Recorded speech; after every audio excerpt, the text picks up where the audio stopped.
When it comes to super late model racing, we like to say August belongs to Kentucky.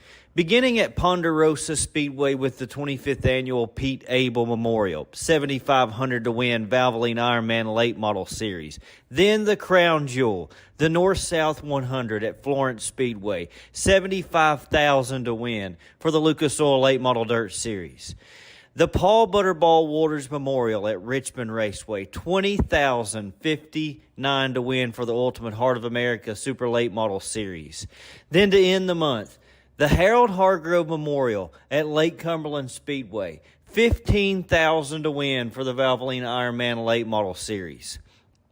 It's true. When it comes to super late model racing, August belongs to Kentucky. August is here.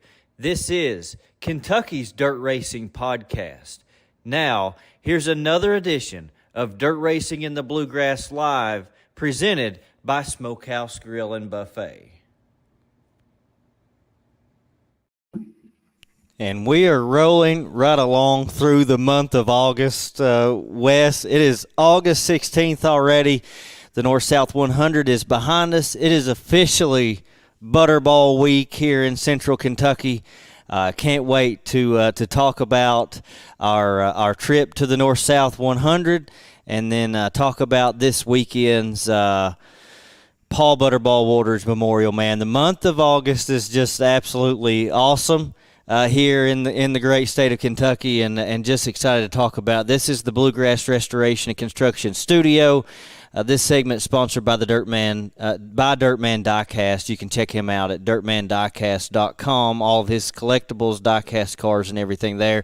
Tonight, you can call the Racetrack Connection hotline. That number is 859-412-1287. I do want to get some phone calls coming in here this evening for sure.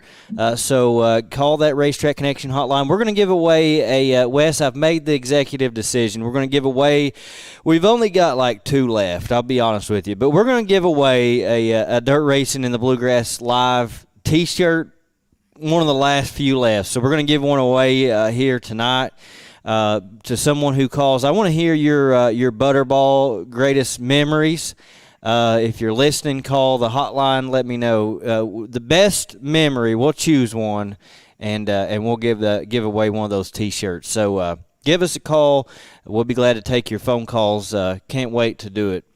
We want to talk to you, but man, before we get into Butterball Week, we have to talk about the North-South 100 and recap our trip. I'm going to tell you, for me, for personal reasons, it was great on Friday, not so good on Saturday. But that has nothing to do with the race and the event. Everything was awesome. But anyways, it was, man. It was just such a fun race, fun time, and I want to give you a moment. You were there Thursday through Saturday, man. So talk to us about that North-South 100. Man, it was another awesome year at Florence for the North-South 100. Just had a blast. Starting on Thursday, got up there early, as anticipated by everybody. Everybody knew I was going to get up there as early as I could, so I did. And got started, got with DJ Smallwood, and we went around and took up some camp spots that people hadn't got on yet, because the rule there at Florence is by Thursday at noon, if you've not gotten in your campsite that you've roped off with caution tape or what have you, those sites are pulled and open to the public. So So that kind of got my trip started, and then something kind of cool happened. We got over to the pit entrance there, and drivers were standing in line, checking in, signing in into the pits there, and there stood Mike Bargo, the 316 out of Corbin, Kentucky. And so I hollered at him, and he said, "Hey, Wes, how are you?" I said, "I'm good, man. How are you?" And he said, "I'm good." He said, "If you don't mind," "could you help me get parked and situated?" And I said, "Well, yeah." He said, I ain't got no help with me. He said, "I've come up here to race, and unfortunately, my help's not been able to make it. And I said, yeah, absolutely. And so that kind of turned into, I stayed with Mike all day and all night, and got him unloaded and helped him and worked on the car and just absolutely had a blast helping him. And I learned a lot, and it was great. Fortunately, he had help on Friday, and he I didn't have to help him, but was there if needed. So that was just really, really cool to get to do that. And I've watched Mike race my whole life, whether it be asphalt or dirt, and so just that was a cool experience in itself. And then, man, just the what we all talked about prior to all of anticipated happened, just to see all of our friends and our racing community, the family, the upriders, the turn two gang. I mean, we had a blast, and we pitched cornhole, we ate good food. I mean, just had an awesome North South 100, and the racing never disappointed either. The racing was great. Thursday night, Friday night, and Saturday night, all three. And that feature on Saturday night, the 100 lapper, I've watched a whole lot of North South 100s, and that race right there was right up there at the top. Just a great race. Just super cool, and I just hate that you got sick on us, man. That's that stupid stomach virus that everybody had been having. I know, man. Just awful timing. I'm telling you, we did, and I didn't get to come up until Friday, and we had an absolute blast on Friday, and just an awesome time, like you said. I mean, the people, the friends, the just hanging out, playing cornhole. The racing is the best there is when it comes to late model racing. I mean, I'm telling you, North South.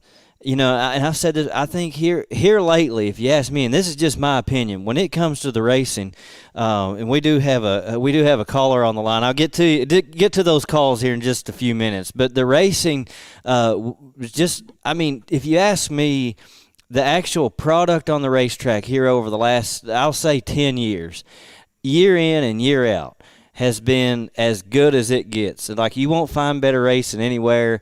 And this weekend, all weekend, it didn't disappoint. And then Saturday night, I mean, same thing. But yeah, I'm with you. I mean, Friday night, man, we had so much fun. And I think it really, I'll be honest with you, it really kind of opened my eyes to how big this podcast is too. Like, that's one thing I want to talk about, because we don't realize it. We're on here doing this every week and going to racetracks and doing all this work, but we're out there and we talk about it. We meeting people and they're saying, hey, but like, we're walking in front of the grandstands and there's like groups of people in the grandstands hollering dirt racing in the bluegrass, and so like, that's just cool. Okay. Yeah, so there's Tony. Okay, that's who that was. All right, yeah. Thank there you go. very much, man. We greatly appreciate it. I mean, just to kind of piggyback what Josh is talking about. I mean, we're walking, in front of the grandstands on the back stretch. People's hollering at us, throwing us beers. I mean, it was just crazy. And it was. Yeah. I mean, just awesome to meet, more dirt fans and to see a lot of people that this was their very first North South 100 to trip to Florence. And I know we talk about how special this race is to us, but now getting to hear their aspect of it, and it's like, I'll never miss another one. And that's what I know. Yeah, it's awesome. Yeah, and I think there was, I mean, I don't know, you can't count it, but I would say there's probably, I mean, I would say close to 100 people who maybe had never been there, didn't go very often, just people that I knew personally who were talking to me, messaging me, and stuff, and talking to me on Saturday, who went up that don't normally go as a result of this podcast. And like, that's what this is all about, man. And that makes me just really happy to see the impact on racing even on an event like the North-South 100 that we're able to have. And it's just so much fun getting to know people and stuff. So, yeah. And this was Greg. great. Just as soon as Greg got parked, I ran into him. I thought, how cool is that? He just got parked, and we're driving through on a golf cart, and I hear, "Hey, Worldwide West," and I look, and it's Greg Miller. I'm like, pull around. I gotta say hello to my buddy Greg. Yeah, So, absolutely. You have to say, just cool stuff. The whole weekend. I mean, Thursday, Friday, and Saturday just was excellent, and the racing action. The modifieds put on a heck of a show. I think there was 39 modifieds signed in for the weekend, and great racing.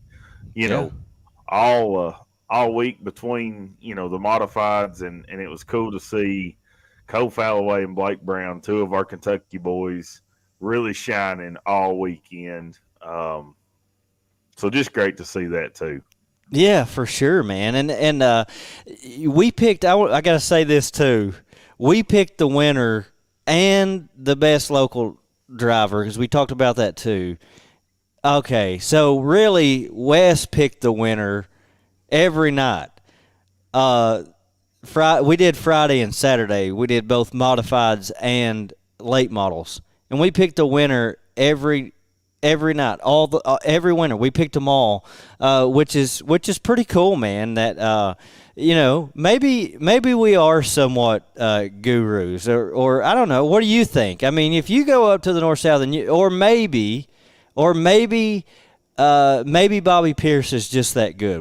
I don't know. I don't know how to shake that out. But one way or the other, we picked the winner every time. Yeah, I see. I picked the modified winner on Friday night. I picked the modified winner on Saturday night, and I picked Bobby Pierce to win the late model race on Saturday night. So yeah, I was 3 for 3, and I felt really good about it. So if we're counting those, I went up 8-7.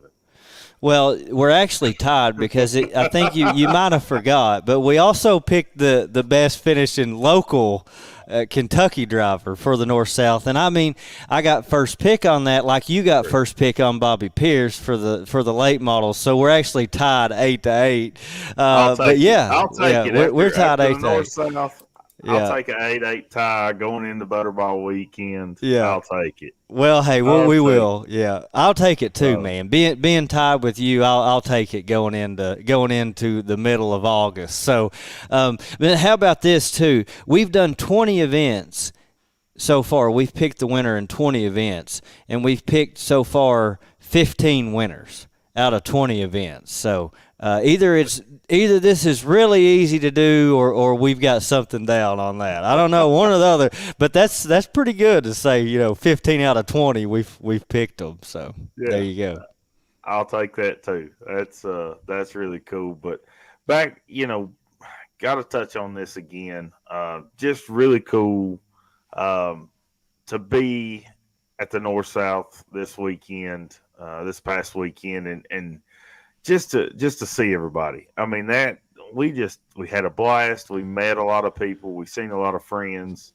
Just to catch up, because that's one of those races you may not see these people, but at the North-South 100, and those friends are there camping or whatever every single year. So, just a cool deal, and the racing there is second to none. And I think, if I'm not mistaken, on Saturday, James Essex said it was a record crowd. Yeah, I believe it. And it was. I mean, the place was packed. I put the pictures up on Facebook, and people can say what they want to. It definitely had the World 100 feel at Eldora on Saturday night. I mean, the place was electric. And the show was just top notch. Modifieds and late models. Just an awesome night of racing. Yeah. All right, let's talk about, by the way, Will here, you might recognize him. Just he wanted to say hello. Nice to meet you as well, Will. So that was a lot of fun. We got to talk about, before we get off the North-South 100 weekend, we got to talk a little bit about Bobby Pierce. We had him on the podcast for the North South 100 preview. Man, he's just really he's just that good right now. But you, as promised, Bobby gave you a free T-shirt. You went and got your T-shirt and got your picture took with him and all that good stuff. That was a lot of fun. They were very nice, and like I said, that was just awesome. I mean, it really was. But let's just say, I don't know, wondering why is Bobby Pierce like? Why is it that he always draws a response from the crowd? He's that driver right now. You got heckled like from the time you put that Bobby and I will say Florence was a pro Bobby Pierce crowd. Yes, It really was. I mean, when he won that, and you could hear the crowd over the race cars. That's how pro Bobby Pierce Florence is. But you got heckled from the time you put that T-shirt on all night, the whole time. You got picked on, man. It was fun to experience that, not being the one getting heckled. At least I'll say. but here's the deal. That was fun in itself, and it was either it was one way or another. Is either I can't believe you're wearing that shirt, or did Wes get his shirt from Bobby Pierce? That was the two questions or responses to it. Yeah. But it was really cool. Got to give a shout out to the Pierce family and all their crew. They were super cool to talk to and hang out with this weekend, and it was just really cool to do that. And then for him to be as hot as he was, he won on Thursday night, he won on Friday night, and then won the 75,000 on Saturday. And to get my picture took with him in front of the trophy and the flags at his holler, and I mean the place was electric there too. After the race, after he went through all of the tech and then went to through Victory Lane and all of that, and then went back to the Lucas holler. So it was really cool, and I got to say, I'm a little Bobby fan. So it's official now, because last week you said for this week. Now it's official. Okay, official. all right, I got you. Wes Lenham is a Bobby Pierce fan. Like I said, I've always been a Bobby Pierce fan. I've always, I mean, and I'll say that to this too. Dirt racing needs that guy, right? Like, to me, you're at the very top when everybody has an opinion. Like, Yeah. if just everybody, if you just have a big bunch of fans and it's only cheers, I don't know if you're really at the very top. But if everybody had, like, if there's a mix of boos and cheers, that's where you kind of want to be, I would think. I think that's kind of the goal, as crazy as it is. Well, that's what we talked about, when we had him on the show. He is the closest thing right now in dirt late model racing to the fandom, either one way or another, with Scott Bloomquist. One of them love him or hate him type guys. There's no I'm on the fence, no. You either cheering for the guy or booing, one of them deals. I've heard people say, I don't care who wins as long as Scott Bloomquist don't win. Or, then you got the other people that's like, I want Scott to win them all. Everybody, when Scott Bloomquist shows up, everybody's running for second through 24th. That kind of mentality. And Bobby's on this hot streak, and for the last couple of years, he's kind of had that, and it's kind of began to get there, and either you love him or you hate him. And now it's like he's so hot right now. He's winning all kind of races, crown jewels, big money races, and it's like, one way or another. Either I don't want little Bobby to win, or I hope he wins everything. Sets fast time, breaks the track record, wins his heat race, and wins the feature. I mean, that's the mentality one way or another. Yeah, I mean, we heard people say that if Bobby Pierce is going to win, if you can, Bobby Pierce has got it under control, they'll leave the racetrack just to not see him win. Like I said, I think Turn it off with 15 laps to go yeah, if they're turn watching it at home, or turn it it's like off. Don't even want to see it. Like I said, I think that's that's where that's the ultimate goal, the ultimate dream. Growing up wanting to be a super late model driver would be, being in that spot. So, just cool. And I will say this: he's just a super nice guy, and I think it's easy to see why he has the fan following that he does. Just his willingness to come on here on the podcast and have fun with it, and not only that, but at the racetrack, his willing to just stand around and talk to people, and just a cool guy. I mean, he really is, and that's why he has the fan following that he does. Part of it. The other part of it is he's a very good race car driver. And it was really cool standing there, Saturday night on the front stretch in victory lane. I just kind of stayed back. I didn't want to get up there. I didn't really want, the family wanted pictures and the sponsors, and then you had all the pictures for Lucas Oil. And before he gets back in the car, I'm still standing there, and he hollers at me. He said, "Worldwide." He gives me a thumbs up, and I'm like, "That's awesome." Go over and I congratulate him. I said, "I'll see you back at the hauler," and started walking through the infield and across the track and got over there. So that was really cool. He said that is cool. He said we got to make this an annual deal.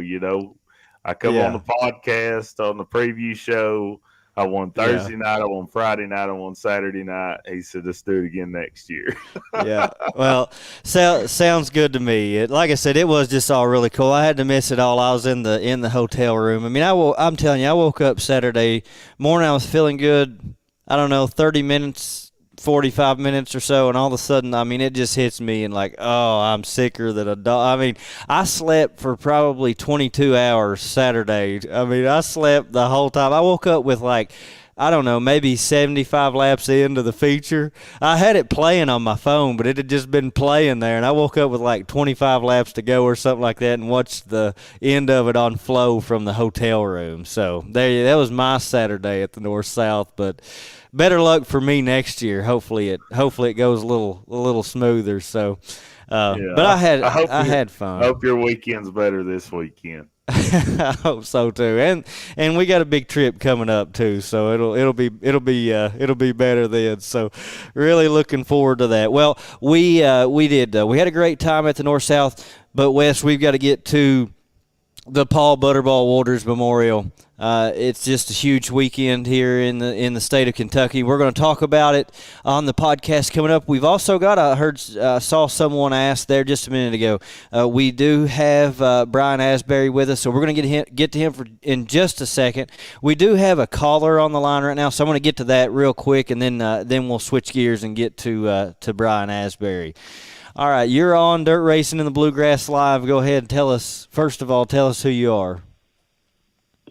Dalton Hayes. Hey, buddy. What you got for us tonight? I was watching the show and I liked it so much. Oh, at the North-South 100, is that what you're talking about? Yeah. Awesome, man. What was your favorite part? The person winning first place. Okay, I got you. So Bobby Pierce. Bobby Pierce fan. Yeah. Okay, so you're not a Bobby Pierce hater then? Is that what that what you're getting at?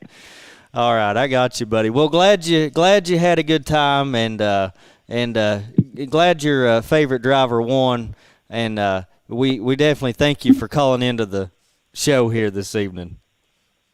Yep. All right, have a good evening, buddy. Thank you, All right, buddy. Dalton. Yeah, so Cool. Yeah. Well, hey, look, we had one Bobby Pierce fan. All right. When we come back here in just a moment, we will get to Brian Asbury. He won the very first Paul Butterball Waters Memorial back in 1988. We can't wait to talk to him and talk some racing history, relive some of the good old days of racing, and talk about that first Butterball win. We'll be back here in just a moment. Racetrack Connection is a social media app designed specifically for racing. On the app, you can find a track, find a driver, review and print track schedules, and use the chat feature to communicate with other fans and drivers at any event. There's even a map feature where you can locate racetracks all across the U.S., plus many other features, all for free. Download the Racetrack Connection app today. Donnie Kaufman used to say, "It's good enough to make your tongue slap your brains out, honey." That's what we think about the home cooking at Smokehouse Grill and Buffet in Berea. Choose from the delicious options on their home-style buffet and salad bar, or order from the full menu. Not to mention their desserts and some of the best breakfast you'll ever eat. We promise you'll never be disappointed with this racing family-owned business. Visit their friendly staff and grab a bite to eat. Located just off exit 77 in Berea. Hi there, I'm Alan Feldhouse Jr., head basketball coach at Madison Central High School. Here at MCHS, we have built a winning team. And I'd like to tell you about another local winning team, family-owned and operated Bluegrass Restoration and Construction. They specialize in roofing, general construction, and home maintenance services. Just like on the court, you need a team that will work together to get the job done. And that's exactly what BRC does. Give them a call at 859-353-1133. Row Tribe. This is Worldwide West Lanham. If you're in the market for a storage building, look no further than our friends at Barton's Insulated Buildings. With nearly 30 years in business, they specialize in insulated storage buildings, mobile home underpinning, garages, and pole barns. With 2 locations at 3739 South Laurel Road in London and 3300 Cumberland Falls Highway in Corbin. Call them today at 606-528-7221 and tell them Worldwide West sent you. And welcome back to the Bluegrass Restoration and Construction Studio. We are now joined on here, like I said earlier, by the very first winner of the Paul Butterball Waters Memorial back in the year I was born in 1988. Brian Asbury. Brian, I tell you what, I've said from the beginning when we first started this podcast, one of these days we've got to get Brian Asbury on here. I know it's going to be a fun conversation, and man, just so much so much fun to just think about those days of racing and talk about it, hear people talk about it. I wasn't there, obviously, unless I was in the womb, maybe, but I don't know. I'd have to ask my mom. But anyways, it's good to have you on the show with us this evening. Well, thank you for having me. Yeah, it's no problem at all, man. I want to mention something I need to mention real quick, too. We were at the North-South this weekend and had several people. Wes, you know this is true. Had a lot of people ask me about that buffet that's on our podcast. They said, hey, we come up on Saturday for the Butterball. We want to go and eat there. So I know Brian Stickrod, we're going to try to arrange a time to meet up there at Smokehouse Grill. If you want to be a part of that, let's try to get a group together. We'll meet there at Smokehouse Grill before we head over to Richmond and eat with them. It's good food and great people. Terry Cheeks and Patty, they went over there and ate breakfast the other day. They were in there. I know they sold it, but they're still in there helping and working in there. So just great people. Let's try to send me a message and we'll try to get something together on Facebook. We'll go over there and eat at the Smokehouse Grill. Have you ate there at Smokehouse, Brian? Not that I can remember. Okay. Well, it's really good. If you're ever in the area off exit 77, that's a good buffet and a place to stop in there and eat. I know where it's at. All right. Well, Never good. been. Yeah. Well, I live 5 minutes from there, so you can just come on by and see me if you stop in the Smokehouse Grill and buffet. So, yeah. Let me ask you, just thinking about that first Butterball win back in. Like I said, man, that was 1988. You talked about it before the show. We got to talk to you a little bit prior to going live here. One of the benefits of doing this podcast, we get a little bit of pre-race and post-race in like that. But did you know at that time, or have any idea at that time, winning that first one, that the Butterball would turn into what it is today? Well, you see so many races anymore. They take some off and add some different races, and I didn't know how long it would keep going, but this is awesome, just to have it going all these years. Yeah, for sure. I mean, you're right about that, Wes. I mean, we've talked about that too. So many comers and goers, it seems like, with races and memorial races and that kind of thing. So tell us what that inaugural race, what did you win? How much amount of money?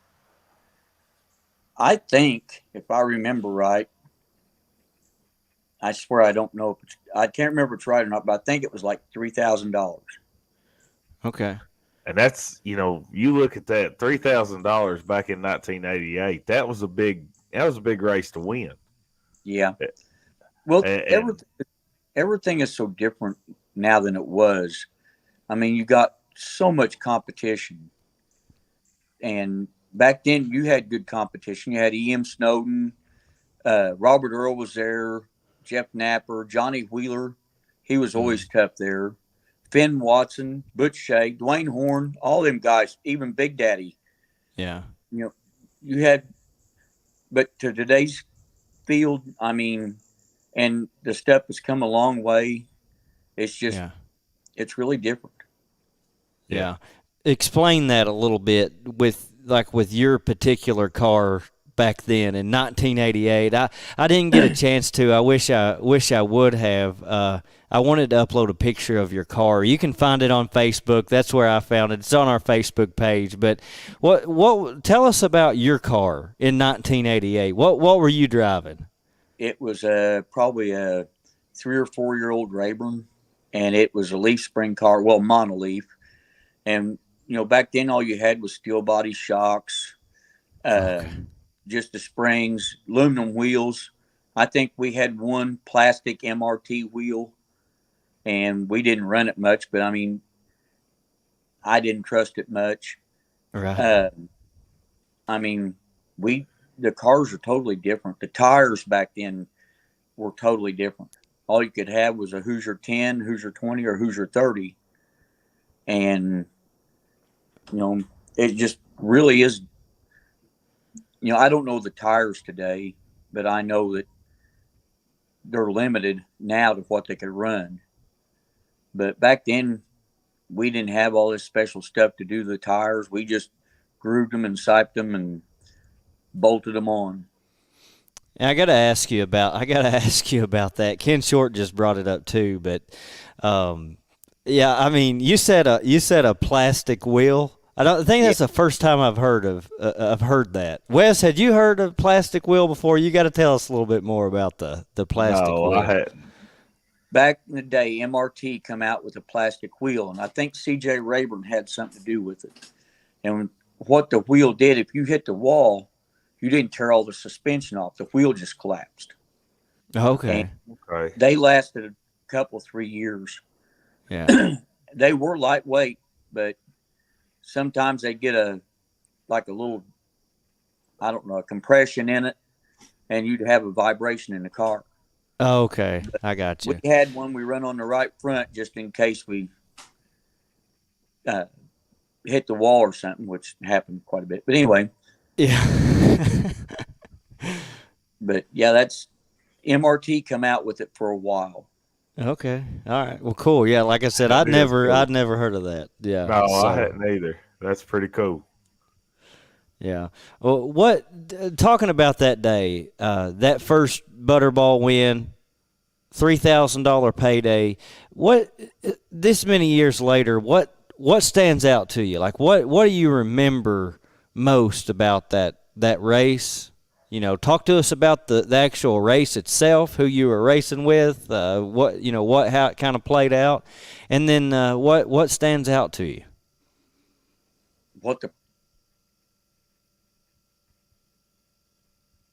Are you there? There we Yeah, go. yeah. Gotcha. We lost you for a second. Yeah.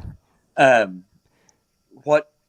What really stands out to me now is the purse. Yeah. I mean, I think it pays over 20,000 now, Yeah. something like that. Yeah, 20,059 to win. Yeah, Yeah. now. So And back then, 3,000, and the whole thing was just.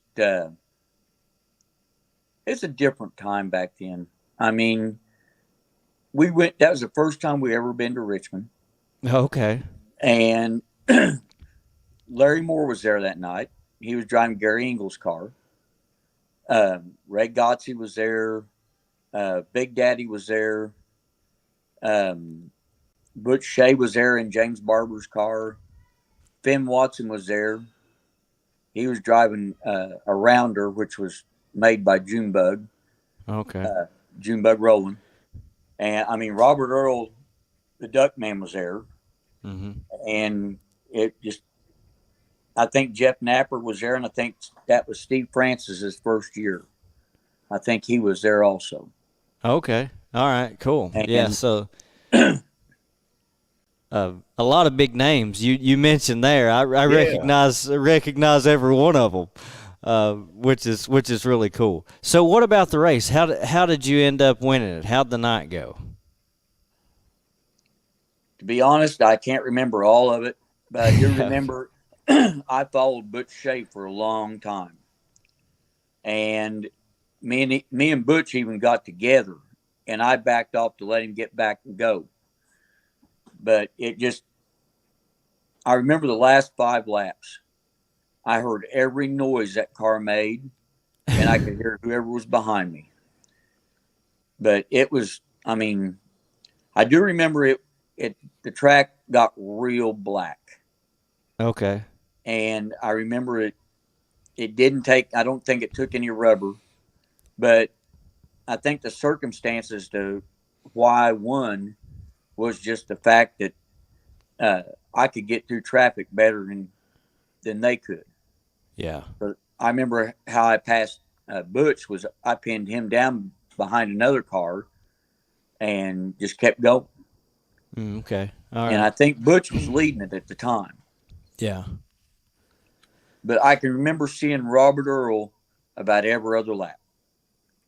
Oh, really? Yeah. He'd come out and go right back down, come out and go right back down. And it was a fun night. Yeah. I bet it was. You know, one thing I tell you about Richmond, and I don't like to compare, like I feel like everybody, and it's just kind of a normal tendency to talk about the past as if it's better than today. And I mean, I don't think that. I think every era of racing is just different, really, I think, when it comes down to it. But one of the things about Richmond is, it wasn't that long ago. It feels like a long time ago now, but it wasn't that long ago. Richmond wasn't red clay. And before it was red clay, it would get very black. I mean, almost every Butterball, the track would be black. And that's when you knew at Richmond, that's when you knew the racing was going to be good, was when from top to bottom it was black. And lap traffic would start to play a role. And, it was really good back when Richmond it was black slick, the black ice they talk about, and that was Richmond. I'm sure it was probably that way in 1988. It was, and we had the same motor in the car. We had our best motor, which was just a little 406. Mm-hmm. And I think Dad got it from John Gill. But we run it, and we had a 355. Neither one of them would spin the wheels hard enough to break it loose. That was another thing that helped. Yeah. So, yeah. Well, I mean, Richmond being, the shape that it is and that sort of thing, being able to keep the wheels on the ground and keep the traction in the car makes a big difference. Was that your biggest, that $3,000 payday, that first Butterball win, was that your biggest win to that point, or? I think to that point, yeah. Then I won the Lake Cumberland Classic that same year. Okay. And I can't even remember what it paid. Yeah. But it just by today's standards, it was big back then. Yeah. Oh, for sure. Yeah. And So you that was also definitely a big year for you of racing in '88. Yep, 88 and 89 were big years. yeah. A lot of it, Dad built the motor, most of the motors, and Gene Dalton is who I was driving for in the 96 car. I've drove for some of the best setup people in the world. I Yeah. drove for Dalton. I drove for James Barber. I drove Frank Revel. I mean, Frank's Okay. awesome with it. I didn't know that you drove for Frank Revel and all those guys. Yeah. I Okay. even drove Harlan Baker's number 27 for about 3 or 4 years. That's awesome, man. It really is. Yeah, I mean, It's cool to hear, the guys that you're, mentioning that you raced against, or the car owners, and yeah. it's guys that, we're a lot younger, but we still know all the names. We've heard the stories, and a lot of them, if they're still living, they still play a huge part of the sport, here in the state of Kentucky, as well as, even nationally. I mean, just the guys you've mentioned, but you just talked about Frank Revel. I sat in the pits on Saturday at the North South 100 and talked to Frank for seemed like forever, and just had a wonderful conversation with him. And you mentioned Barber. I saw him up there on Saturday, in the grandstand. So, these names, it's just really cool. You mentioned Ray Godsey. So his son Steve just lives right down the road from me. We're neighbors here in Campbellsville. Well, yeah, he moved down there for his job. Yeah. Yeah. So just really cool. These guys that you're mentioning, and that race in '88, there were some big names there for 3,000 to win. How many laps? Do you remember how many laps you all raced that day? 50. Yeah. 50. Yeah, and it stayed the 50 for years, and I think I don't know what do they run now? I think what is it 59? I think they 59. still even though it's 20,000 59 to win, it's 59 laps. But yeah, man, that was always just a fun 50 laps though too. I'm telling you, it's still is, but it's just different now. Like the way they have to prep it now with the surface that it has now with the red clay surface is just it's a different kind of racing now than I mean the last couple several Butterballs have been really good, awesome. In fact, it's just different. It's up on the wall. It's kind of hammered down, and back in the day it was on the bottom. Yeah, but we're talking about people down there. E.M. Snowden just got put into the Hall of Fame. Yeah, he did. And he deserves it. That man was tough back in the day. Yeah. I'd say he could pretty well still put a race car around Richmond if he wanted to. Yeah. Oh, for sure. Yeah.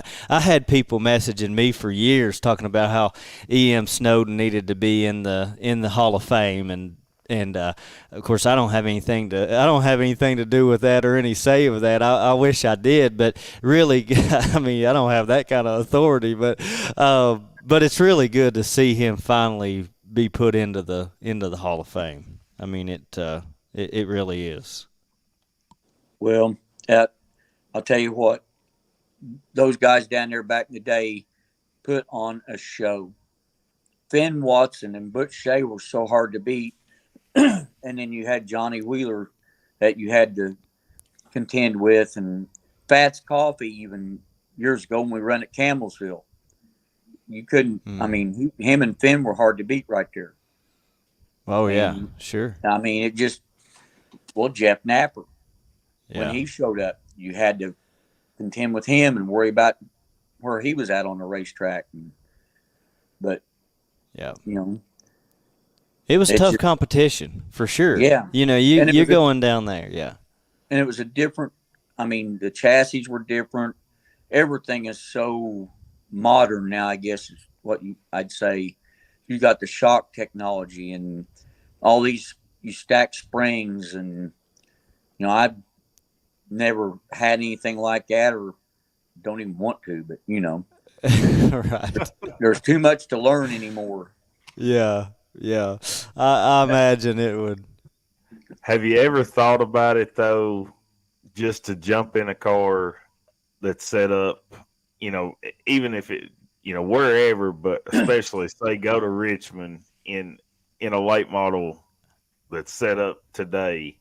Is that something you ever thought about wanting to do just to see the difference? I'd like to try it if my health would let me. I'd love to try it. I'm actually, I help a boy up here named Tommy East. He owns Pop Bit, and he's got a super stock. And we've talked about me driving his car down there at Richmond with the KDRA cars. Yeah. It's a Rainmaker that Bartley Grant built. Okay. I think is it black and red number 12? I know the car, yeah. Yes, sir. Bartley drove it a few times, I think. Yeah. Well, if I recall. See, Wes just said, is it black and red number 12? When we were at Rock Castle, and you walked right by me twice and didn't even look at the car, but yet,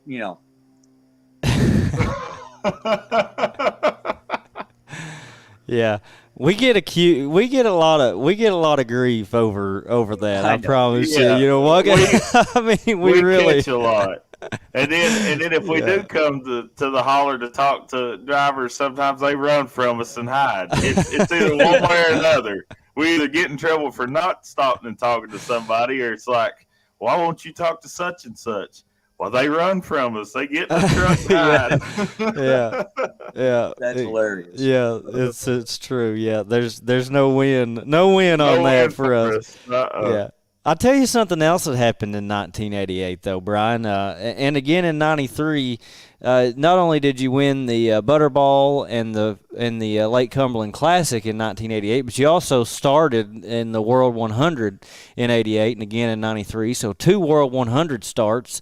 I mean, that's something that some of the best drivers in the world, can't say they started 2 World 100. So that's something that is pretty cool too. Yeah, it was a blast. I love Eldora. It's a blast. It's a totally different track now than it used to be.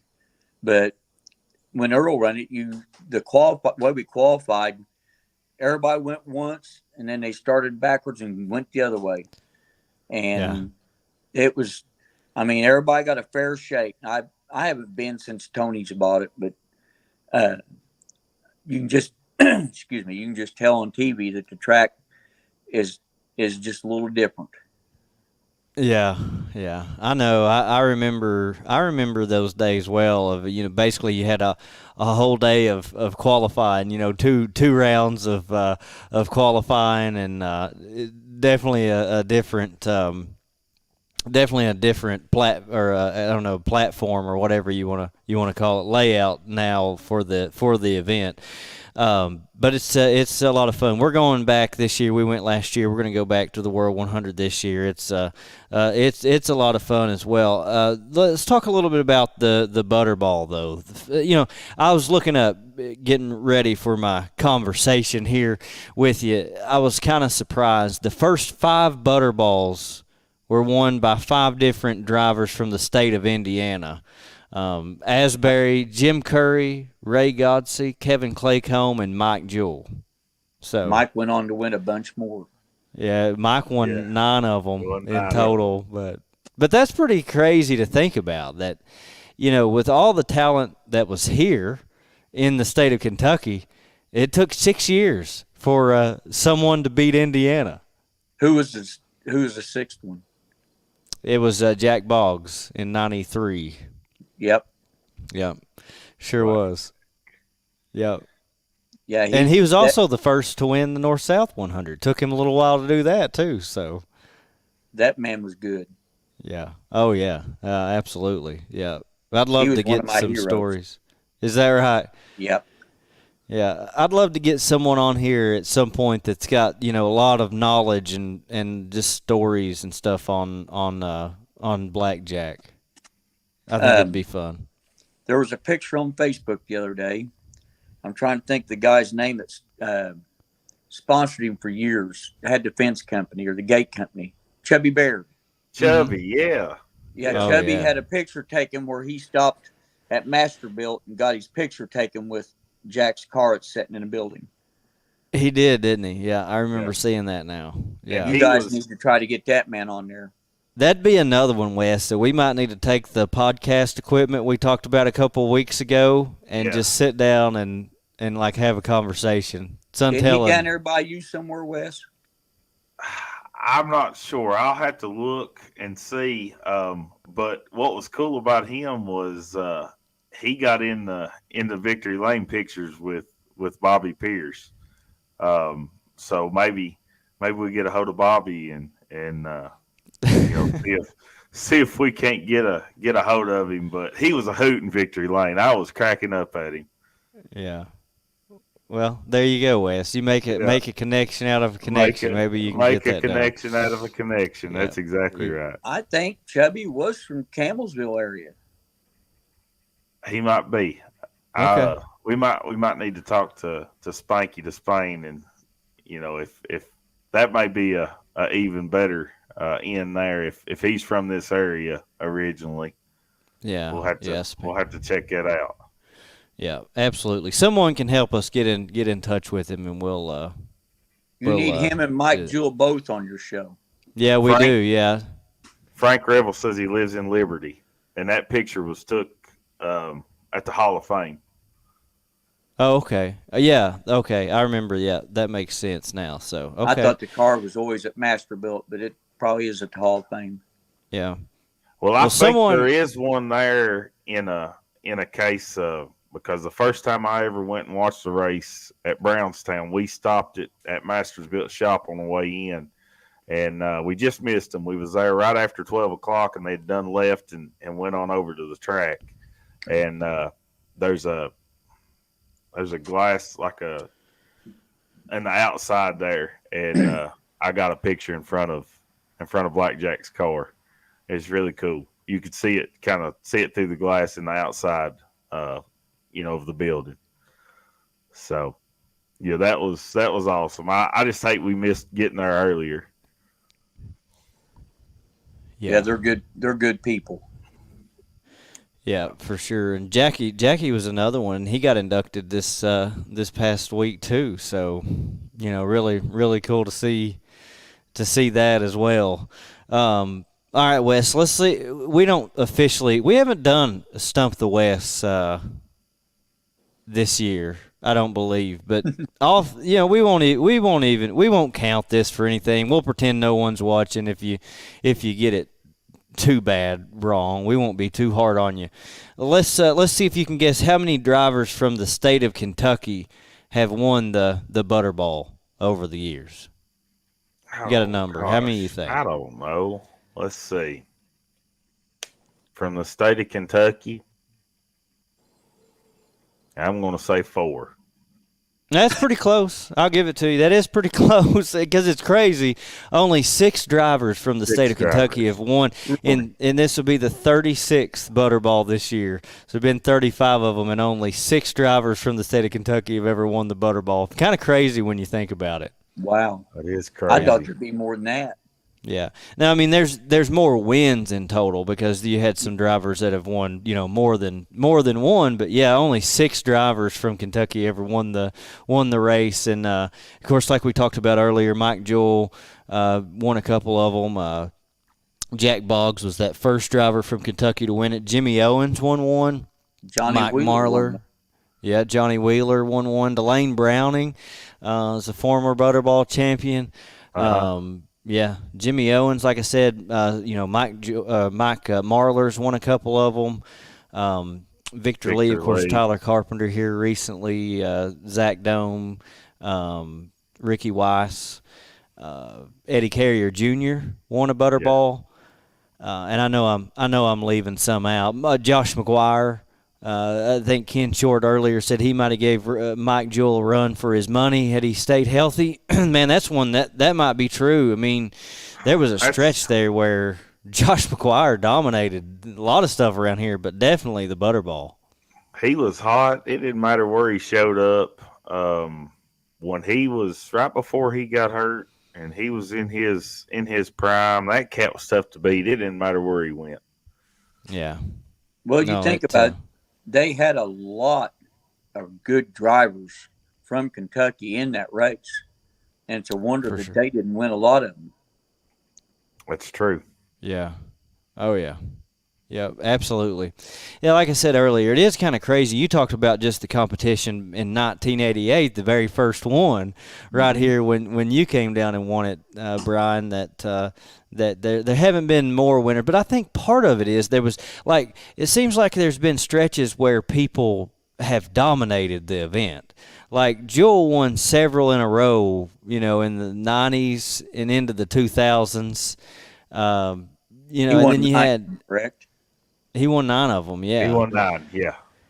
Yeah, and you've had a lot of multiple winners, like 3, 4, guys have won it 3 times, 4 times, 2 times, and so those take up a lot of them when you add them all together, really, when it comes down to it. But it's just kind of crazy that more of those haven't happened. Well, we do have a caller on the line here. Let's go to the Racetrack Connection hotline.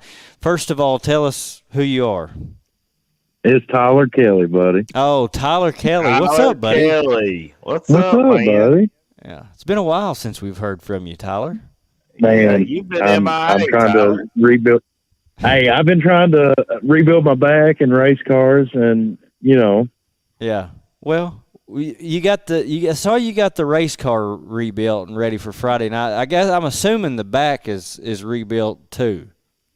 I got cleared to race. I got to wear a brace, but yeah, I'm ready, buddy. It's the Butterball, man. It's the best race to me of the year. Yeah.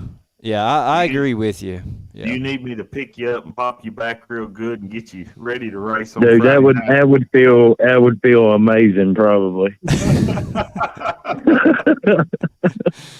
Well, Wes will have to take care of you. I know. I bet you, Tyler, you've got a few good Butterball memories. Give us one. Dude, I haven't, to my knowledge, since 1992, I haven't missed a Butterball. Okay. I was born in 91. I know Kevin Claycomb won that year, but I wasn't at that race. I was in the hospital. But yeah, from 92 until now, this will be my 32nd Butterball. So that's awesome. I'm kind of ecstatic with that. It's a lot of Butterballs, yeah. Man, so many memories, and I remember. A lot of people don't understand. Mike Joel from 92 to 2003, he won 8 of 12 Butterballs. Yeah. That's 66%. And I remember being, a teenager in 2003, like, who the hell is this guy and why is he winning so much? But now I've came to find out he was just really that good. Right. But yeah, my wife and I both. We liked Eddie Carrier. We liked Josh McGuire, and you guys have pretty much hit the nail on everything. Tyler Carpenter, he's really good to see. And then he won, then his dad won. Yeah. And then, a couple years later, Tyler won again. But my favorite memory of Butterball was probably 2011, I think. Billy Woolridge, it's a bad memory, but it's a good memory at the same time. Billy Woolridge actually passed that evening, later on that evening, but he was racing, a family member's race. And I just thought that was really, Josh McGuire won. And it's just something that I always remember that race for that. Yeah. That's a memorable one for sure. It is. It really was. I mean, you go from, hey, it's the Butterball, everybody's excited, and then, sad all of a sudden, and we don't know how he's doing. And then, it was a lot of emotions. It was a roller coaster that night, but yeah, that's the one that stuck out to me really. And then Mike Joel, of course, he came right back in like 2013 and had to win another one. He did, but he did, dude. I've never seen anybody more dominant on a memorial race. I don't know if there's anybody that has been as dominant. But yeah, I mean, it's just a great race, and yep.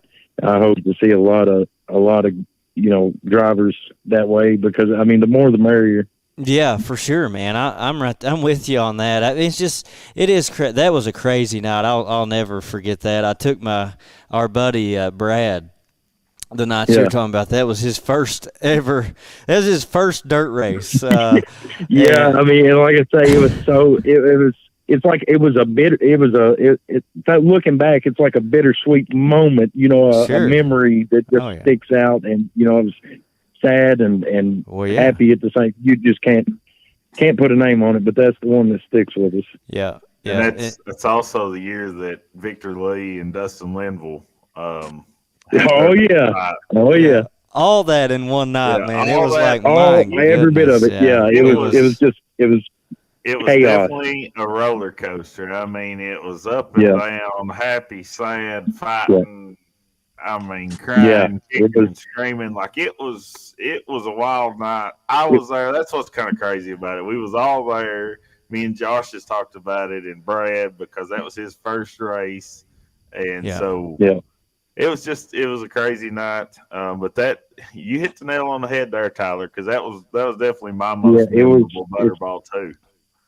Yeah, it is, and I mean, like I say, there's close seconds.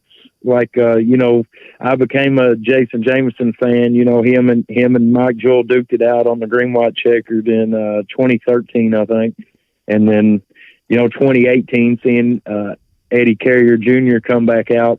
You know, and win, and he had an emotional win, and then Tyler Carpenter. Nobody's ever going to forget his interview. You know. Oh, for sure. Yeah, any interview with Tyler Carpenter is a good one. Yeah, it's nuts. I watched his interview from Atomic, and I was like, everybody's like, oh my God, did you see his interview? I'm like, yeah, it's just him. Yeah, you got to meet him. Right. Yeah. No, I'm with you. If you all, you look there, West Virginia had their little string of wins. When it was 5 or 6 years that the winners came from West Virginia. The Carpenters and Eddie Carrier, and then Carpenter again. Yeah. Several years right there in a row, and Dome. I mean, sure.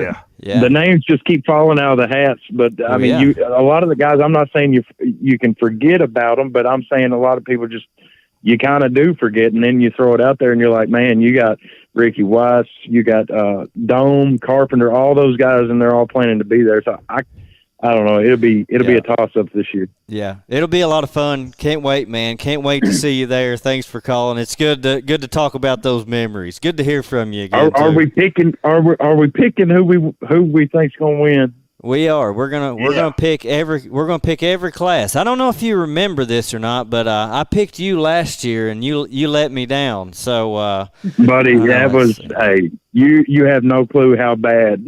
How bad? I've not lived it down, Yeah, Tyler won the whole thing, and I don't know. Was it the last lap your wheel came off or something crazy like that? It was 2 laps to go. Yeah, you had like a half-track lead too. That was the sad part. Like I thought I had it in the bag. I was already celebrating my win there, and it was dude. And I'm telling you, and I've encouraged, just like you all say, and Ken Schwartz said it earlier. It's not just a late model thing to me. I mean, granted, Butterball, I mean, that's all the cars were late models back then, I'm assuming. I wasn't born then, but, Right. But yeah, I mean, it's a big deal to the late models, but it's also, I mean, if you've got a check with Butterball on it, whether you're a late model driver, a modified driver, Hornet driver, you want to be there. You want to be there and try to win that. And I mean, there's competition in every class. Yeah, no, you're exactly right, and if you're from around here, the Butterball's a big deal. It's in Central Kentucky, it's the one you growing up still today you wait all year for it. So can't wait, man. We'll see you there this weekend. All right, man. All right. See you, buddy. Have a good one. See you, Tyler.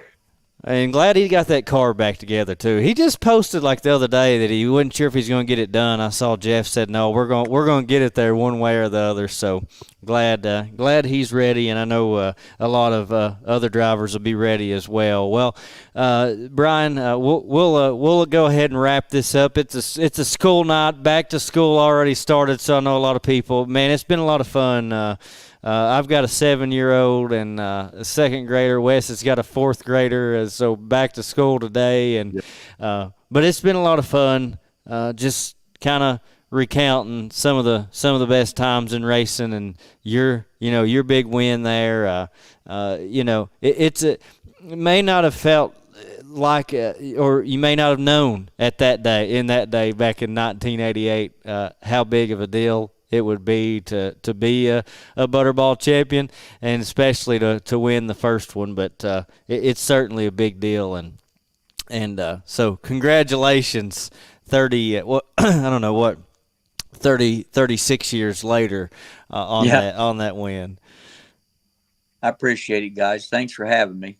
Yeah, absolutely. You're welcome, buddy. It's an honor to have you on here. Yeah, I'll be looking for you at the racetracks down there here before long. Yeah, next time reach out and grab Wes and make sure you catch him. Yeah, so he won't mind at all, I promise.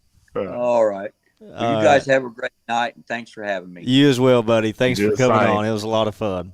Thank you, Brian. Have a good night. You too, buddy. Bye. All right, Brian Asbury, the very first winner of the Paul Butterball Walters Memorial here on Dirt Racing in the Bluegrass Live. What a fun conversation, Wes. I knew it would be.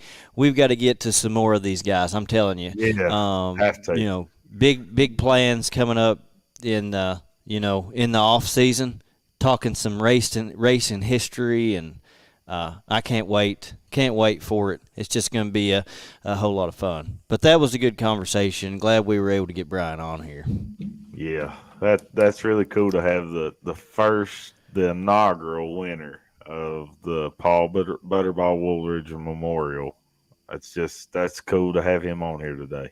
Yeah, I'm with you, man. It's just I love it. I really do. It's one of my favorite things is just to sit down and talk to people about racing in the old days. And I wasn't there, but I've said before, like, I think it'd be so much fun just to be able to, like, go back to that era and even a little bit before then and just kind of, like, live there for a racing weekend, Like, I don't know if I'd want to stay there because I like all the technology and the things we have today, and I like my life today. So I'm not saying I'd want to change it, but wouldn't it be cool if we could just time travel and just kind of go back there and experience what it was like, back then?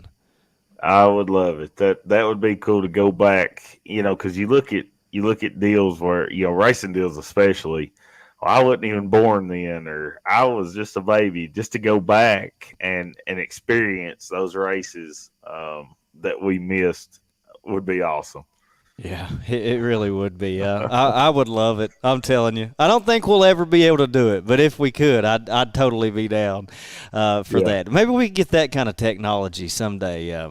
That would certainly be nice. Well, let's go back to the Racetrack Connection hotline. We've got someone else on the line. So far, we've got one Butterball memory. First of all, tell us who you are. Ronald Robertson. All right, buddy. Robertson. Hey, my brother is doing good. He is sore, but he is going to race this weekend. That's what we like to hear, Ronald. And I remember when cars only had like 350 stock 350 motors. Okay, I got you, buddy. And it was fun. And it was fun racing back then. They had the Battle Bluegrass series. Yeah. And they had like 60 cars every night for the Butterball. Yeah. Yeah, so your best memory was like in those Battle of the Bluegrass days with the Butterball. I'll have to agree. I think that would probably be my favorite time period as well. Well, I think what y'all did for the North-South too, with the auction, we did good at the auction. Oh, good. Awesome. Glad to hear it, buddy. We can't wait to see you this weekend. We'll see you at Richmond, and glad to hear that Dennis is doing good, and he'll be there too. All right. Thank y'all for what y'all do. Yep. Thank you, buddy. You're welcome, buddy. See you, buddy. All right. So there's our second Butterball memory, and keep calling. We've got just a few more minutes left here on the show. We've got two so far. We will pick someone and give away Dirt Racing in the Bluegrass Live T-shirt to someone here before we end the show.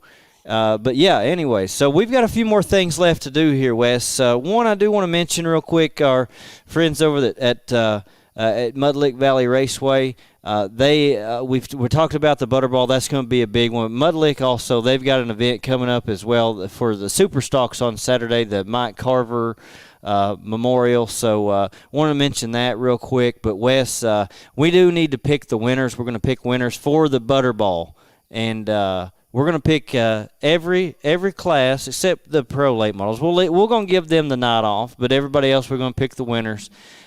Starting with the late models, and so now that we're tied 8-8, I mean this is coming down to the wire, man. We just got a couple months left for this steak dinner challenge, and so tied 8-8. We'll start with late models. Saturday night, 20,059 to win at Richmond. We'll have heat races and all that good stuff coming up on Friday night.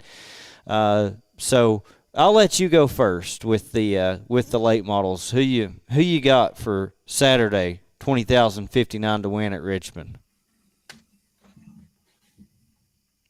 We've mentioned, talked about the potential of some really, really good drivers showing up. This is another one of those races that you really don't know who could drop in and race this Saturday for 20,059 to win.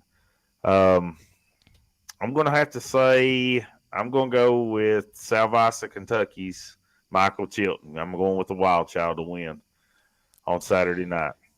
I think that's a really good pick. I was going to pick him if you didn't, so which is usually the way this thing works out. But anyways, yeah, no, that's a really good pick, and I could definitely, we had him on here just a couple of weeks ago to get the month of August started, and he said out of these races here in the month of August, the Butterball's the one that he'd really like to have. He's won the Harold Hargrove, and besides the North-South, of course, but we said besides the North-South. But the Butterball's a big deal. Michael's from right here, and it's a big one for him. He's been really good everywhere. He was good at the North-South. He qualified fastest time on Thursday, and he's been good. He's been really good at Richmond, so that's a pretty good pick. I gotta say. You're right. It's hard because you just don't know exactly who's going to drop in. I'll tell you somebody else who's been really good this year so far, especially lately. He's won everything there is to win, I think, so far at Mud Lick. He won the other night at Atomic, one of those epic interviews. Yeah. He has been off a little bit, it seems, lately at Richmond, but I'm going to have to go with Tyler Carpenter. I think with the run he's been on here lately, I wouldn't call myself a Tyler Carpenter fan, I'll be honest with you, but I think he's good. I'll give him that. The cherry picker, I think they've labeled him here lately. You can buy one of those T-shirts too. That's a pretty cool deal. But yeah, I think Tyler Carpenter wins it on Saturday. That'd be another epic interview coming up for us all. It sure would. And that's a good pick. I mean, he's been hot this year. As we mentioned, I said they need to put a bounty on him at Mud Lick. He's still undefeated there this year, so that's a good pick, man. But like you said, who knows who'll show up? It's 20,000 to win. It's a Friday, Saturday deal. I'm looking for a real stout field of cars, and I know I've seen some names mentioned. Ricky Weiss is really good there. He's possibly going to be there. Kyle Hardy. Dustin Linville. It's Zach Dome. Well, don't be there. Like he said, that's part of the struggle of always, trying to pick this stuff, because the couple of shows this year, I'm like, man, I would have expected that he'd be here. He'd have been there, and then all of a sudden he doesn't show up. So Ken Short says yes. So Yeah. Well, that was funny that night because he didn't show up, and Josh was like, "Can I change my pick?" No, you can't change your pick. yeah, No, no not going to happen. No sympathy whatsoever from Worldwide West when it comes to this steak dinner challenge. I'm telling you. So okay, well, good. So Dome is confirmed, and Adam he says the Ultimate Harv America and Richmond Facebook pages are posting who's planning to attend. So be sure to check those out in the coming days. You'll be able to see who all's planning on being there on those Facebook pages. So, but yes, so Dome. I mean, that's another one. But a lot of good drivers there. It's hard to pick one. I'll be honest with you. So, all right, let's go ahead and move on to modifieds for Saturday. Modifieds will be running on Saturday. I'll have first pick on this one. See, Richmond's always different. Like it just is. We were there last time, and Kyle Cochran won the modified feature. Yeah. But there's so many guys that are good there, and it's just really hard to pick one. But I'm gonna go with Dennis Roberson. I think I'm hesitant because, man, you told me about it. I didn't see it. He took a wild ride there at Florence, but I think he gets it done. Big comeback Saturday night. He did. He took a bad shot. I had talked to him earlier in the pits before racing action started, and he was all chipper, excited, made the show and really looking forward to it, and then that happened, and so the next morning I sent him a message, checked on him, and he was like really sore, probably go get some x-rays. His ribs was really bothering him, but talked to his brother there just a few minutes ago, and he's sore, but he's going to race this weekend. He's a trooper. Well, good, Always fun to talk to him at the track, and good to see that he's doing okay and going to go back at it this weekend at the Butterball. Yeah, that's really good to see, and pro late models will be racing on Saturday. I believe there as well. Check out the Richmond Raceway American Ultimate America. Okay. The Ultimate Heart of America Super Late Model Series Facebook pages. I'll get it right one of these days. But, yeah, check those out. All the information is on there. Graphics are up. Someone said there, too, a second ago, Ken Short, he's got all the information on those graphics you could possibly need for this Friday and Saturday night for the Butterball. But let's go Friday night, Super Stocks at Richmond, the Friday portion of the Butterball. And, Wes, you're going to get first pick on this one. I didn't pick my open wheel modified yet. Well, go ahead and pick them. I guess I'll give you a pick. If I have to, I'll give you a pick. Modifieds. You could just not pick. That'd be all right, too. I wouldn't. I mean, it's fine with me. Is that the way you're going to do me? That's dirty. And this is tough, because – like Ken said a while ago, you really don't know either who's all going to show up as far as open wheel modifieds. Man, I'm going to go with Zach Powers. 33Z is going to get the win on Saturday. That's a good pick. That's a good pick there too, for sure. They're always good there. Always good. Jimmy Robinson, another one. He's won some features there this year. Double dipped, and the super stock and the modified. So it'll be a lot of fun. Well, let's go ahead. All right, since you picked modifieds, I told you I'd cheat to win if I had to. So I tried, and you wouldn't let me pull it over on you there. But let's go super stocks at Richmond. Super stocks. Yeah, that's where we're at. Okay. Go ahead. I'll give you. Well, was you going to take first pick? No, I was going to give it to you. That's what you were saying. That's where I was going to. Yeah. Okay. All right. I see what you done there. I got you. I'm going to go with Jimmy Robinson to get the win in the KDRA Super Stocks. Well, I just gave you that. You picked that. I just gave you the idea. That's my fault. See, I was going to. No, I already had it. Oh, yeah. I already had it.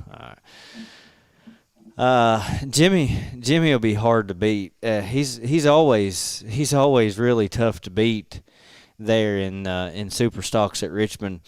And it's another one of those things, like it's hard to know exactly, like even in the Super Stocks, who all is gonna be there, for that race on Friday night. So who knows? I'll tell you somebody who is going to be there that I don't believe has been there yet this season, but he's been on quite a stretch in the races. He has won at Lake Cumberland and other places, but I think 3 in a row at Lake Cumberland. But Chase McWhorter. So I'm going to go with Chase. He hasn't been there, like I said, I don't think this year to Richmond, but he's planning on going Friday night, and then he's planning on going to Mud Lick on Saturday. So, but I think Friday night, I think he's got a good shot at it Friday night. He's got a good car, and he's a good driver. He's been, Chase, one of those guys, he's been good in everything he's ever ran. So that's a good pick. He has. He's been hot here lately. Yeah, that's a really good pick. Yeah, for sure. All right, Hornets or 4 cylinders, front wheel drives, whatever we're calling them. Let's see. Well, I'll get first pick in this one.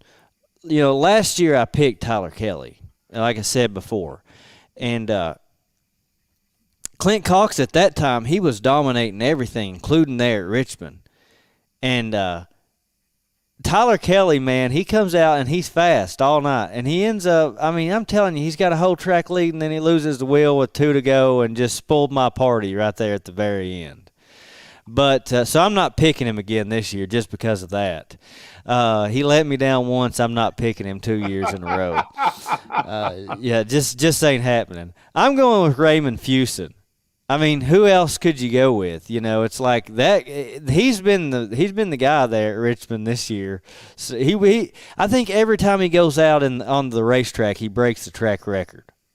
So I'm going with him. Raymond he's been hot there all year. Which he's been good everywhere he's showed up this year, but especially Richmond. So that's a good pick, man. You took my pick on that one. I gotta tell you. Sorry about that. I really hate that for you. I'm sure you do, but that's okay because I'm gonna steal your pick. Okay. I'm gonna go with Tyler Kelly. Oh man, he's gonna redeem himself this year, and he's gonna win and get that Butterball check. I'm going with our old buddy Tyler Kelly. Get the win.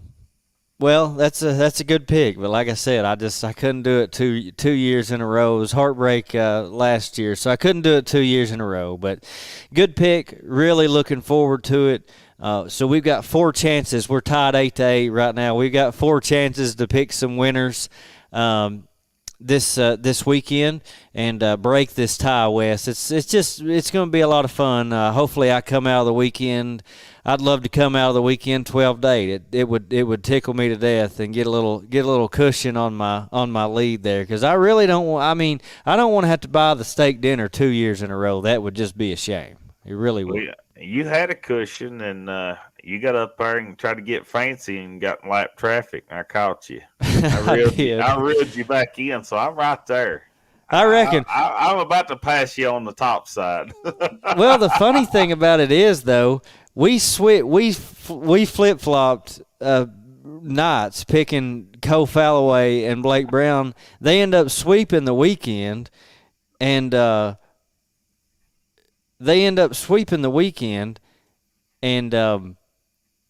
but I just picked them the wrong night. So, it happens that way sometimes. It does. Yeah. There you go. But it's going to be a fun weekend for sure. Can't wait. Let's go back to the Racetrack Connection hotline. This is Michael Gadd.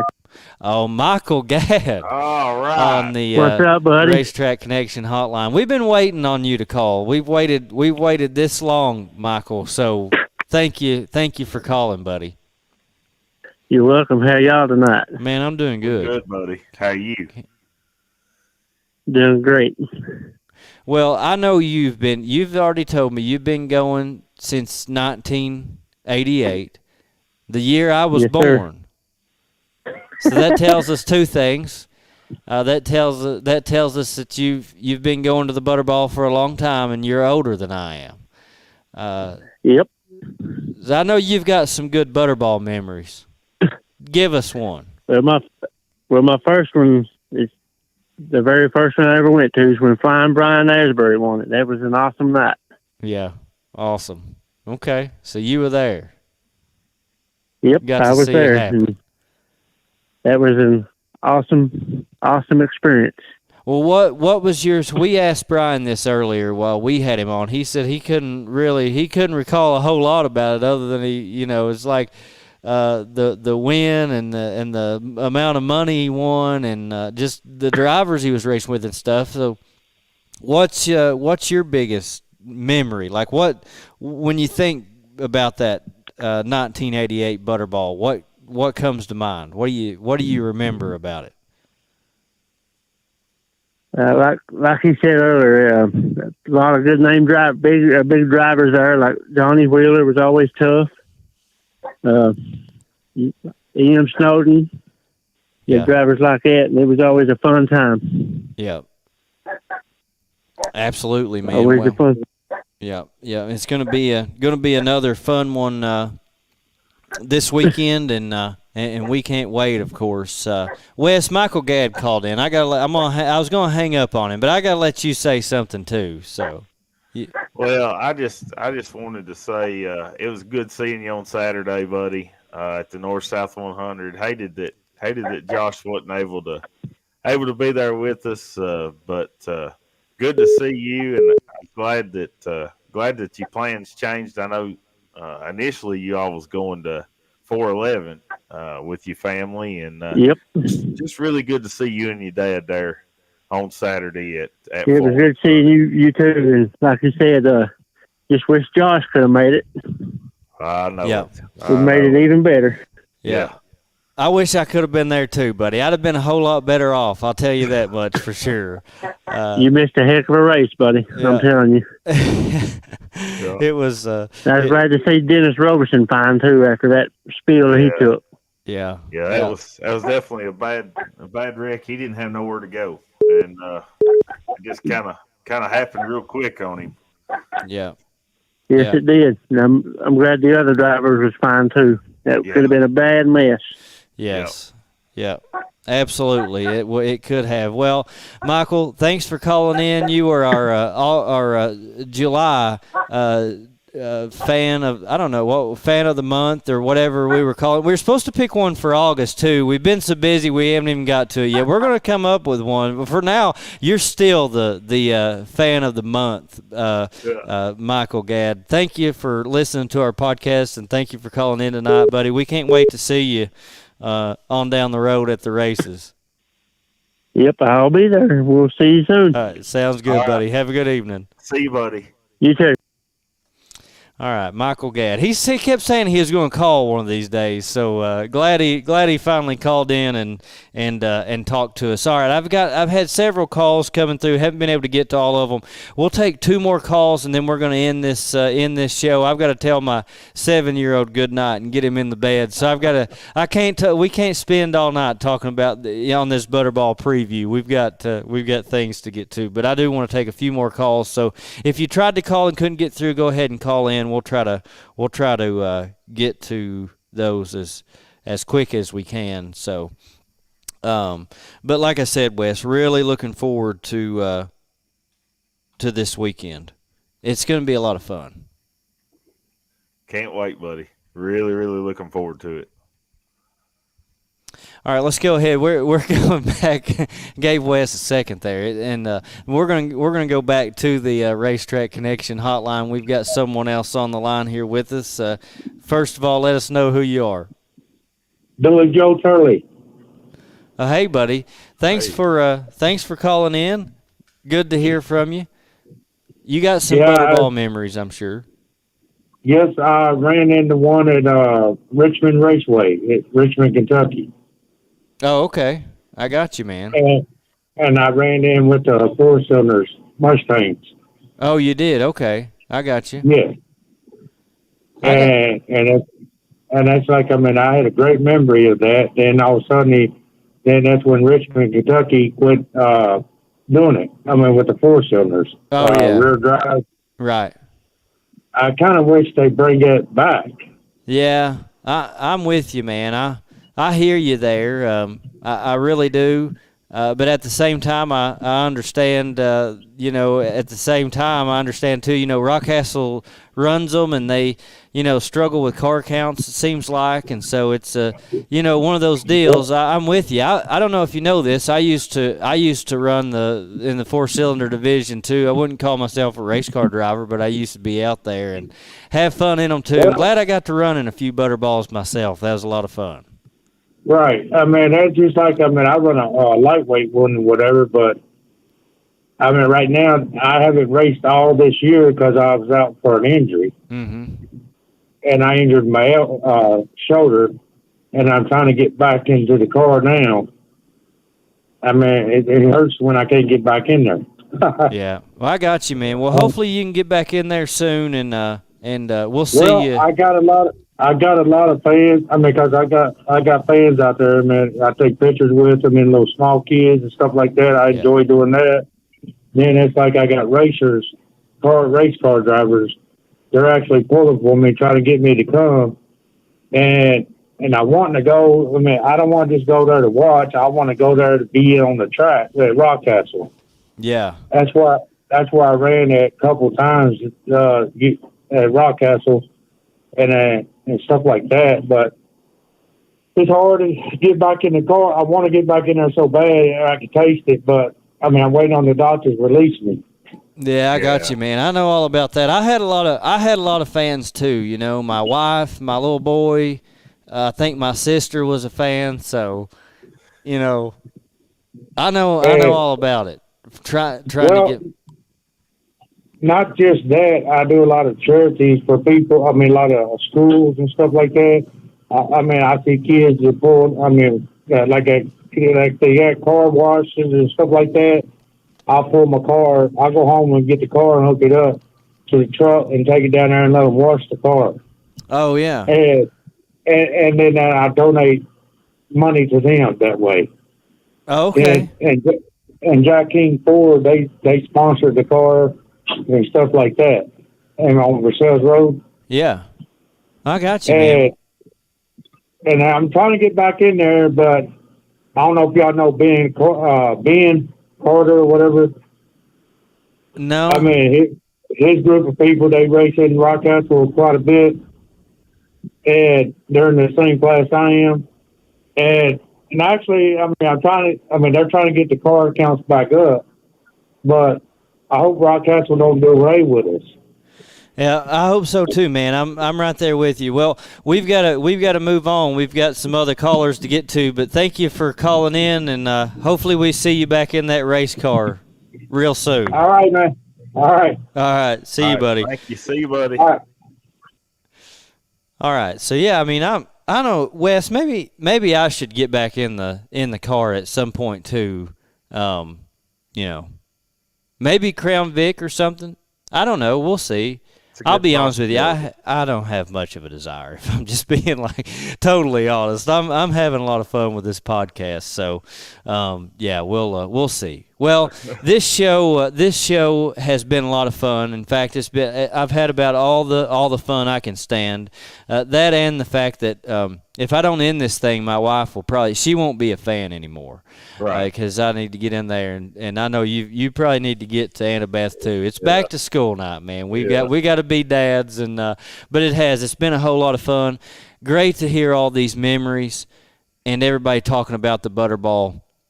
It's a big deal around here. It really is, and it's going to be a fun weekend. Can't wait to be there and enjoy it for sure. Yeah, I hope the car counts in all the classes this weekend are just plumb full, and I hope the stands are full of fans, and just everybody come out and support Richmond Raceway and the Butterball. It's going to be a great Friday night, Saturday night, and Lord willing, and the creek don't rise, me and Jumpin' Josh will be there. Yes, we will. Absolutely. Like I said, it's going to be a fun time.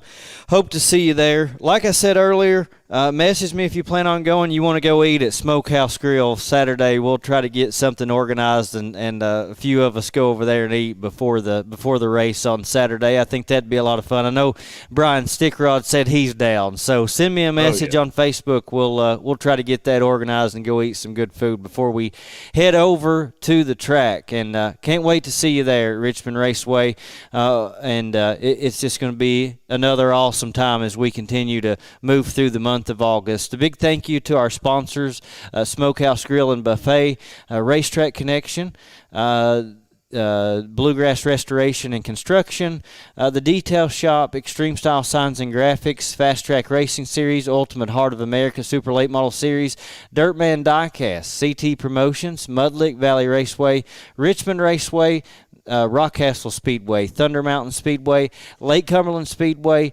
Ponderosa Speedway, the Valvoline Ironman Late Model Series, and the Bruce Built Performance Ironman Modified Series. Like I said, it's been another fun show. Thank you all for joining us. It really means a lot to us that you all hang in there with us for an hour and 41 minutes on a Wednesday evening. It's been a lot of fun. We'll see you at Richmond Raceway this weekend, and you all have a good evening. Can't wait to see you there. Thank you, guys. Have a good night.